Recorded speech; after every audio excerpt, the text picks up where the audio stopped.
All right. We're good to go, yeah? We're good. Yep, we're recording. We are recording. Welcome. Welcome to the show formerly known as the Crypto Shit Show, then formerly known as Integrity, now known as the Crypto Shit Show. We're going to have a conversation here with Frank about the Crypto Shit Show. So, Frank, can you tell me about your background as a hacker? I'm just going to assume you're a hacker and call you that because it's probably better clickbait anyway. But so can you tell me about your background as a hacker and what that brings to the Crypto Shit Show? Sure. So I've been really into computers my whole life. You definitely call me a hacker. Um, Ever since I was maybe like 8 or 9, older brother got me into it. Been into it my whole life. I work professionally in the industry. Right now, I'm a security engineer. Before that, I headed up a team of pen testers. For those of you who don't know, pen testers are penetration testers, people who get paid by companies to break into their systems and then show them how they did it and help them fix it. So, pretty well qualified to be the resident hacker for the Crypto Shit Show crew. Okay, awesome. So, how do you think the Crypto Shit Show addresses concerns that blockchain enthusiasts have when it comes to events that have become corporatized over the years? I mean, both in the crypto community as well as the hacking community, corporate interests have definitely taken over a lot of our shows where you really can't just have a fun time anymore. There are just too many sponsors involved, too much corporate pushing of agendas. Whereas with a show like Crypto Shit Show, what Nathan puts on, a lot less informal, a lot more fun to be had. You're going to learn. It's going to be relaxed. It's going to be an environment where you're going to be comfortable, having a good time, and also talking to people and learning really cool things, things that are going to become a part of your everyday life, hopefully, especially the security stuff. And when it comes to the crypto guys, they are going to learn from us and we're going to learn from them. It's going to be great.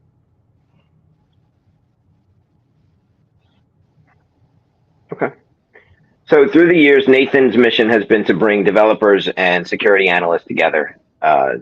So, how do you think that makes a successful blockchain project by bringing security in? How do you think it makes a? How do you think this makes a blockchain? Hold on, let me just start this whole question over. So, through the years, Nathan has worked really hard to bring developers and security analysts together, especially in the blockchain space. Why do you think this is important? Great question. So developers don't always know about security. They might be great coders, but they might not know about secure coding practices.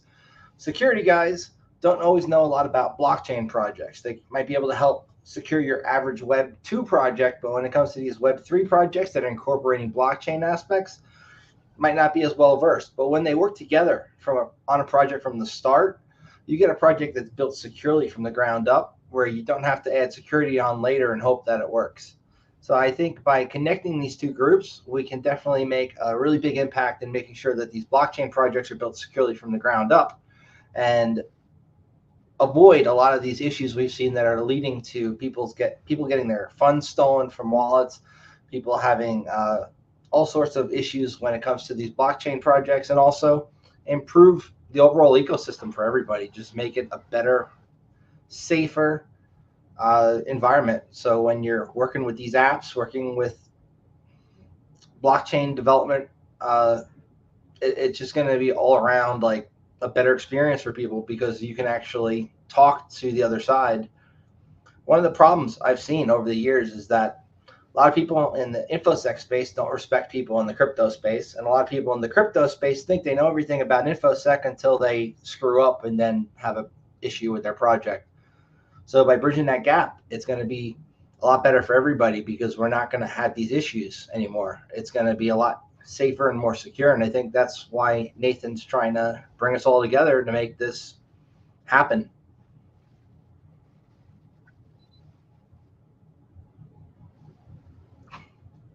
Okay. All right. So we want to make an appeal to obviously attendees. We want to make sure that people show up, and we want to make an appeal to sponsors because we want to have someone help us pay for all this. What do you think that attendees and sponsors? What's the value that attendees and sponsors can get out of the Crypto Shit Show? I'll start with sponsors. So if you're thinking about sponsoring the Crypto Shit Show, your name's going to be on something where you're going to have people at the top of their game in both crypto industries, so blockchain projects, and also security professionals. You're going to get noticed. And when we're looking, like companies I work with, when we look for people who can help with, say, a blockchain project, if somebody needs a smart contract audit, for example, who do you go to? Well, I'll think about the companies that have helped sponsor us and make this happen, especially if they're also doing a good job in that space, as an example. So they get a lot from the exposure from the attendees, and the name brand recognition. And also if they leave any swag, a lot of the stuff we use day to day, like swag cup, so like their name is literally in my apartment 24/7. And I look over, I think, oh, that's the company who gave me this cup, so all sorts of benefits for everybody involved. But when it comes specifically to the attendees, which I tend to focus on more than the sponsors, forgive me, but that's really more Nathan's thing. The attendees are going to get a lot out of this because they're going to get to talk to people from the security industry who are passionate about making things work securely from the get-go. They're going to have the ability to ask questions and not just the typical InfoSec conference. A lot of people are kind of put on pedestals. You can't really ask them too many questions after. Maybe you'll get one question if somebody brings a mic over. Can't conversate, can't have a back and forth. Whereas this kind of event, it's a lot smaller. You have the ability to get to know people, form relationships. You get to add people to your Rolodex, so to speak, and you get to build these relationships that can help you in the long term. And also in the short term, you get your questions answered. You get to have a good time with a bunch of good people and relax. And, I have a good time when Nathan puts these on. It's one of the reasons I actually ended up moving to Vegas. I did his last Crypto Shit Show a few years ago. I was one of the speakers, came out, loved Vegas so much I moved there. So, it really can change your life. Did for me. Yeah, Nathan has a way of changing lives for sure. All right, well, I appreciate your time hanging out with us. Before I let you go, so can you give me a sneak peek into some of the workshops that you're going to be doing? Absolutely. Please. That looks like a yes. All right, very cool. That was a yes.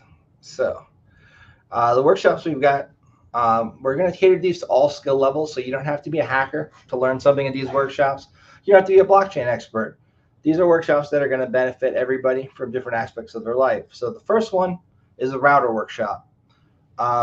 Whether you're talking about a home router or a travel router, we're going to show you how to put custom firmware on there, toss a VPN on it, make it super secure so that you can route all your traffic through it and not have to worry.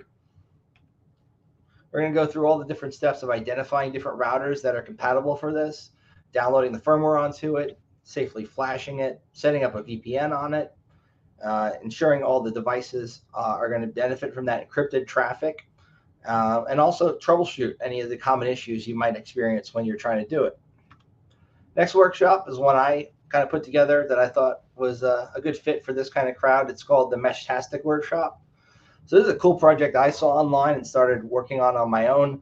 It's these little devices that you can put in your pocket. They have a battery, and you connect your phone to it. It lets you set up a mesh network with a bunch of other people, and everybody who's got one of these can securely communicate without going through Wi-Fi, without going through a 4G or 5G network.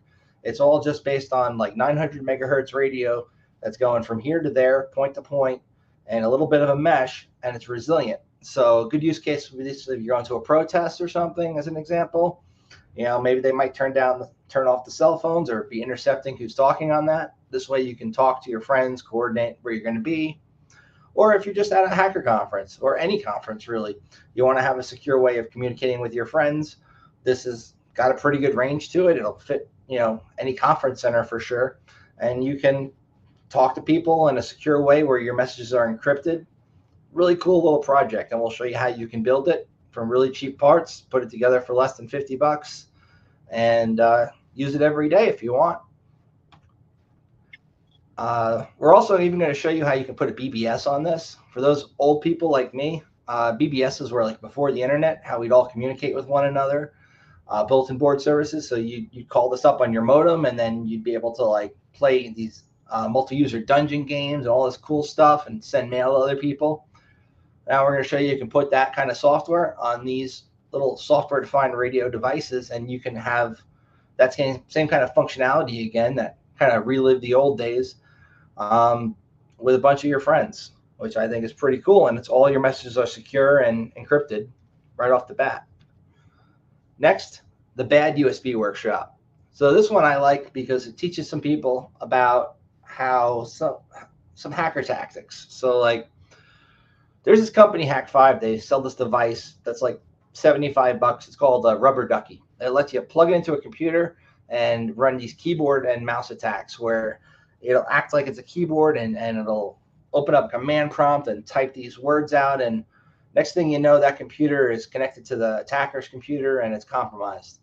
Well, we're going to teach you the same tactics, but we're going to do it on a lot cheaper of a device. You can get this one for about $1.50 if you know where to look on like AliExpress and places.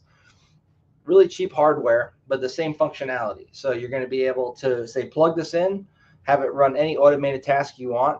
You can make it work as something that goes to YouTube and opens up a specific video, like a Rickroll if you want, or you could do something where it kind of like just jiggles the mouse every now and then when you're at work to keep Teams up so that your boss doesn't get on you for walking away from the computer. Anything you can do regular with a keyboard and mouse, this is something that we can show you how to program and automate. Next, OwnCloud. So OwnCloud is a kind of an alternative to like Google Drive, an alternative to Dropbox, where you can securely share files with your friends and also work on files together. Like say you want to edit a Word document together. This is an environment where you can do that, where you're hosting it yourself.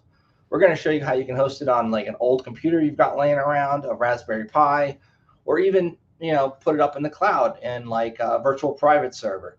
We'll show you everything you need to know to secure it, and also set up zero trust and multi-factor authentication so that it's not going to expose any kind of ports on your home network or open any risk or introduce any risk into your network either.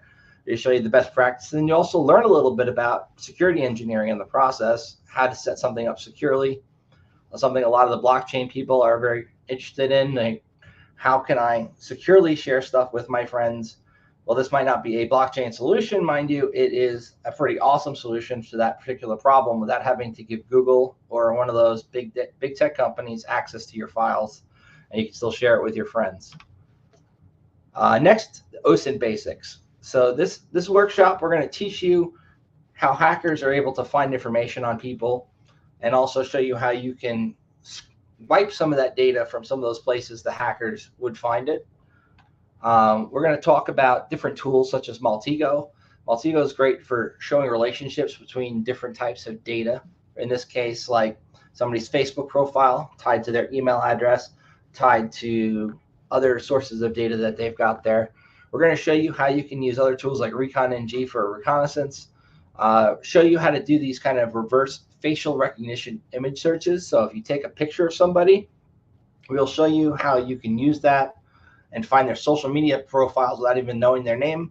Find out who somebody is just from the picture is pretty cool. And then find out other stuff such as going to these breach sites where you can type in an email and get somebody's password. So we'll show you all the steps that you kind of need to do an OSINT investigation from the ground up if you've never done one before. And also teach you a little bit about EXIF data, which is like the metadata that's encoded in the picture, so that you know how to remove it before you upload a picture, so you're not leaking things like your GPS coordinates or other sensitive information that you might not want somebody to know just by looking at a picture of you that you upload to the internet. So this is a great workshop as well. And last but not least, the NFC business card workshop. This one came to me when I was at a conference, and I saw somebody using one of these, and I thought, well, that's just as dangerous as like clicking a hyperlink and you don't know where it's going, because you can encode anything on these. So I did a little bit of research. I figured out that you can actually really cheaply do the same thing that these companies like Link and Popl are charging $25, $50 for on like a really cheap card you buy from Amazon. buy them in bulk. We're actually going to bring a bunch to the event and let people encode them and show them how they can do it.